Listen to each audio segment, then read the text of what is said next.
Hello दोस्तों, welcome to Shashank Vishwakarma academy. तो दोस्तों, एक और इम्पॉर्टेंट वीडियो में आप लोग का स्वागत है। और आज की वीडियो में हम लोग देखेंगे पेपर थर्ड, और इसका नाम है पाठ्यक्रम विकास की प्रक्रियाएं। ठीक है, तो देखिए, सबसे पहले मैं बता दूं कि एक सेकेंड, हाँ, 1 से लेके 90 तक के क्वेश्चंस हम लोग कंप्लीट कर चुके हैं 3 पार्ट में। हर पार्ट में आपको 30 क्वेश्चंस को मिलेंगे। ठीक है, अब देखिए, जिन्होंने नहीं देखा है वो पहले देख लें, उसके आगे फिर ये कंटिन्यू कर लें। ठीक है, और फिर इसके बाद अदर जो हमारा सब्जेक्ट है, जैसे कि पेपर फर्स्ट है हमारा, तो उस पर हम लोग 1 से लेकर 60 तक की, पेपर सेकंड में हम लोग 1 से लेकर 60 तक की क्वेश्चंस कंप्लीट कर चुके हैं।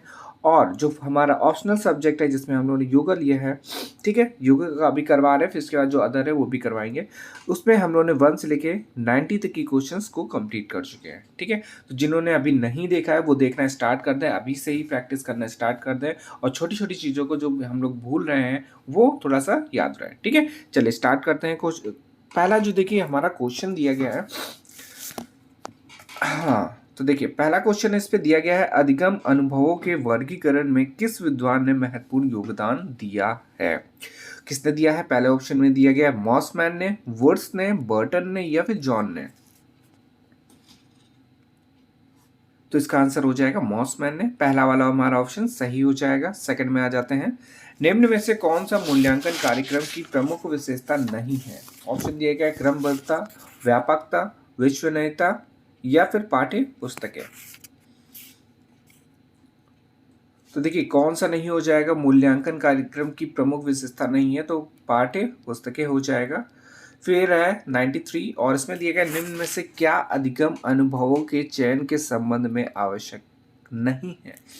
अधिगम अनुभवों उद्देश्य से सीधे संबंधित हो, अधिगम अनुभवों विद्यार्थियों के लिए सार्थक हो, या फिर अधिगम अनुभव बालकों की परिपक्वता के अनुसार हो, या फिर अधिगम अनुभव का चुनाव एक विशेष क्षेत्र के लिए हो। तो देखिए, इसका आंसर हो जाएगा डी ऑप्शन। ठीक है, डी ऑप्शन इसका सही है। फिर है, पाठ्यक्रम निर्माण के सूत्र हैं मूल्यांकन प्रणाली, शिक्षा के उद्देश्य प्रणाली, शिक्षा के उद्देश्य, या फिर शिक्षा प्रणाली, या फिर उपयोग सभी। तो इसका आंसर हो जाएगा डी ऑप्शन से सभी हो जाएगा।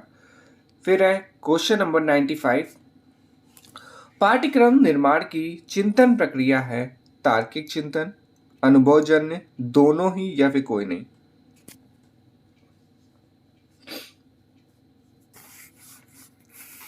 तो इसका आंसर हो जाएगा सी ऑप्शन से दोनों ही हो जाएंगे। फिर है क्वेश्चन नंबर 96, आंतरिक परिस्थिति के घटक हैं उद्देश्य है, या फिर मूल्यांकन है, या फिर पाठ्य वस्तु है, या फिर उपयोग सभी है।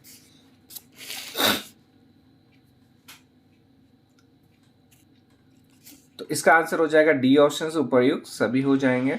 फिर है, पाठ्यक्रम नियोजन का समूह है। कौन सा समूह है? उद्देश्य प्रतिमान है, प्रक्रिया प्रतिमान है, या फिर परिस्थिति प्रतिमान है, या फिर उपयुक्त सभी।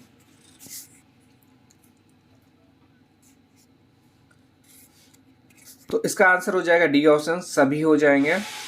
फिर है क्वेश्चन नंबर 98, पाठ्यक्रम विकास का विशिष्ट प्रतिमान है, सरन प्रतिमान है, हिल्दा ताबा, एक सेकेंड, हाँ, हिल्दा ताबा प्रतिमान है, और फिर मुखोपाध्याय प्रतिमान है, या फिर उपयोग सभी।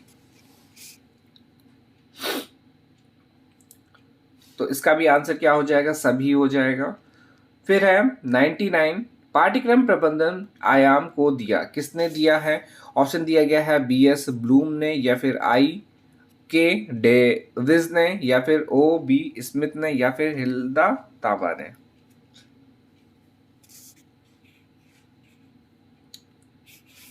तो इसका आंसर हो जाएगा बी ऑप्शन से I.K. डेविस ने। फिर है मुखोपाध्याय कार्यक्रम विकास में आवश्यक अवस्थाएं हैं। कितनी अवस्थाएं हैं? 4 हैं, 3 हैं, 2 हैं, या फिर 5 हैं।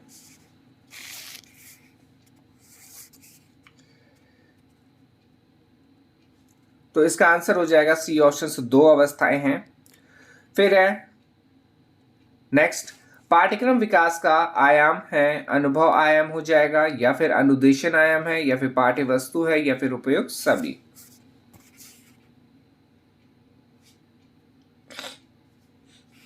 तो इसका भी आंसर क्या हो जाएगा, डी हो जाएगा। ठीक है, तो ये काफ़ी इंपॉर्टेंट है, आप नोट डाउन भी कर सकते हैं या फिर स्क्रीनशॉट ले लीजिए, बाकी पीडीएफ तो मैं दे ही दूंगा। और फिर इसके बाद है क्वेश्चन नंबर 102, इस पे दिया गया है पाठ्यक्रम संपादन की मुख्य क्रिया है, तो कौन कौन सी हो जाएंगी, नियोजन है, नियंत्रण है, प्रशासन है एवं व्यवस्था है या फिर सभी। तो इसका आंसर भी क्या हो जाएगा, सभी हो जाएगा। और नेक्स्ट है, पाठ्यक्रम विकास की मुख्य प्रक्रिया है मूल्यांकन करना, पृष्ठपोषण करना या फिर उद्देश्यों का प्रतिपादन या फिर उपयोग, सभी।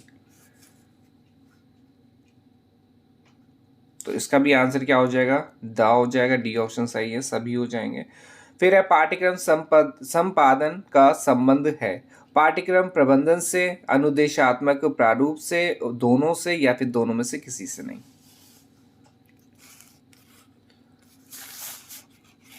तो पाठ्यक्रम संपादन का जो संबंध है वो बी ऑप्शन इसका सही हो जाएगा, अनुदेशात्मक प्रारूप से है। फिर है 105, पाठ्यक्रम विकास का अभिक्रम है माध्यमिक बोर्ड, शिक्षा राज्य परिषदें या फिर अध्ययन समितियां या फिर उपयुक्त सभी।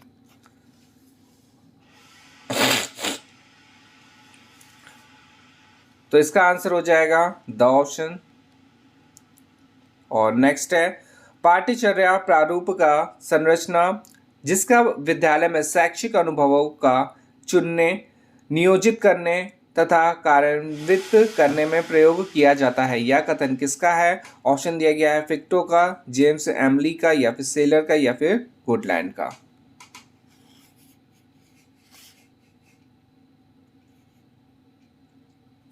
तो इसका आंसर हो जाएगा सी ऑप्शन, सेलर का है ये। फिर है क्वेश्चन नंबर 107 और इसमें दिया गया है पाठ्यचर्या प्रारूप के पद हैं, कितने पद हैं। इस पे दिया गया पहला विषय वस्तु चयन के मापदंड, सेकंड में है संसाधनों की पहचान, थर्ड में दिया गया पाठ्यचर्या का मूल्यांकन और फोर्थ में है दोनों में से कोई, दोनों उपयुक्त, तो दोनों। सॉरी, इस पे कुछ ऑप्शन में 107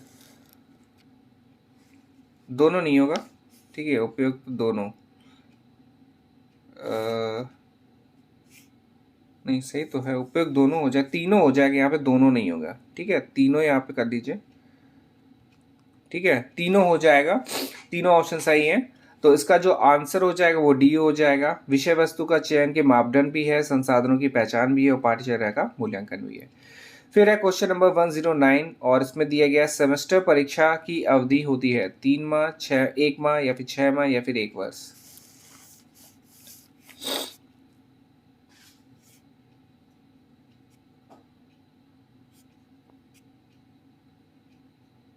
तो इसका आंसर हो जाएगा 6 माह, ठीक है, 6 माह होती है, तो सभी को पता है।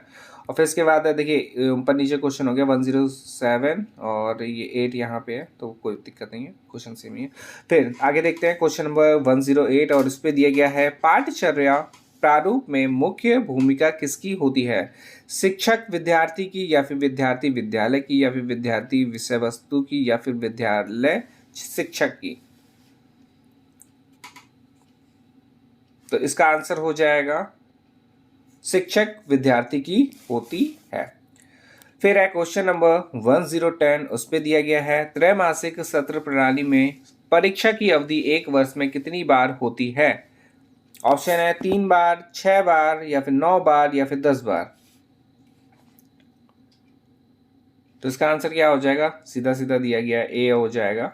फिर है सतत एवं व्यापक मूल्यांकन योजना में एनसीईआरटी ने एक शैक्षिक सत्र का कितने सेमेस्टर में बांटा है। ऑप्शन दिया गया 3 में या फिर 4 में या फिर 2 में या फिर 5 में।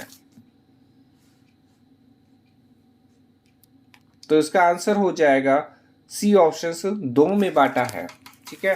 फिर नेक्स्ट क्वेश्चन देखते हैं। नेक्स्ट क्वेश्चन में दिया गया है सतत और व्यापक मूल्यांकन का उद्देश्य, ठीक है, इस पे बताना है सतत और व्यापक मूल्यांकन का उद्देश्य। पहले ऑप्शन में दिया गया है बच्चों के सीखने की प्रक्रिया को समझकर उपयुक्त शिक्षण अधिगम प्रक्रिया अपनाना या फिर अगली कक्षा में प्रोन्नत होना करना या फिर बच्चों की त्रुटियों की पहचान करना है या अ और सा दोनों, मतलब कि ए और सी दोनों। तो इसका आंसर हो जाएगा ए और सी दोनों हो जाएंगे, डी ऑप्शन इसका सही है। फिर है मूल्यांकन में किसका अध्ययन किया जाता है, छात्र का, शिक्षक का, या फिर छात्र एवं शिक्षक दोनों का, या फिर इनमें से किसी का नहीं।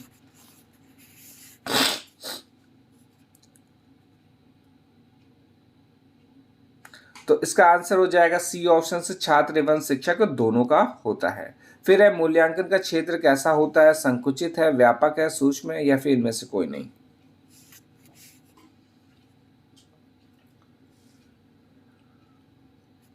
तो इसका आंसर हो जाएगा बी ऑप्शन से, व्यापक होता है इसका क्षेत्र। फिर है मूल्यांकन के मुख्य प्रकार बताना है, 2 होते हैं, 4 होते हैं, 5 है, या फिर 8 है।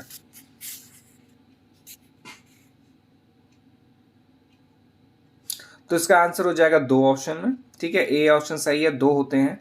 फिर है परिणात्मक मूल्यांकन होते हैं, मौखिक है, लिखित है, प्रयोगात्मक है, या फिर उपयुक्त सभी।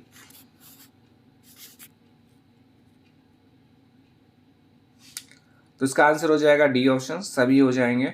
फिर है गुणात्मक मूल्यांकन होते हैं, साक्षात्कार है, निरीक्षण है, या फिर प्रश्नावली है, या फिर उपयुक्त सभी।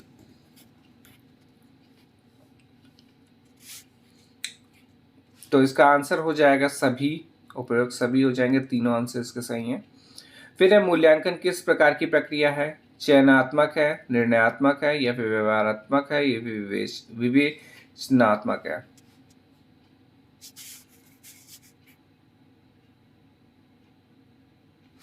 तो इसका आंसर हो जाएगा बी ऑप्शन, निर्णयात्मक है। फिर है सतत मूल्यांकन का क्षेत्र होता है, संकीर्ण है, व्यापक है, सूक्ष्म है, या फिर इनमें से कोई नहीं।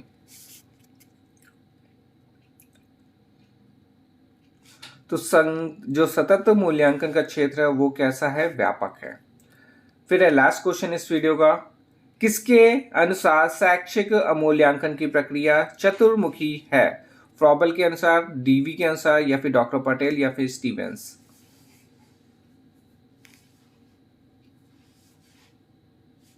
तो इसका आंसर हो जाएगा डॉक्टर पटेल के द्वारा, ठीक है, सी ऑप्शन इसका सही है। तो ये हमारा कंप्लीट होता है 1 से लेके 120 तक की हम लोग कंप्लीट कर चुके हैं पेपर थर्ड के क्वेश्चंस, ठीक है। देखिए हम लोग के पास जो टोटल क्वेश्चंस है वो हैं 1700 प्लस, जिसको इस मंथ तो मुश्किल है, बट जून के फर्स्ट वीक में हम लोग कंप्लीट कर लेंगे, उससे पहले बल्कि कंप्लीट हो जाएगा, ठीक है। चलिए मिलते हैं नेक्स्ट वीडियो में, धन्यवाद।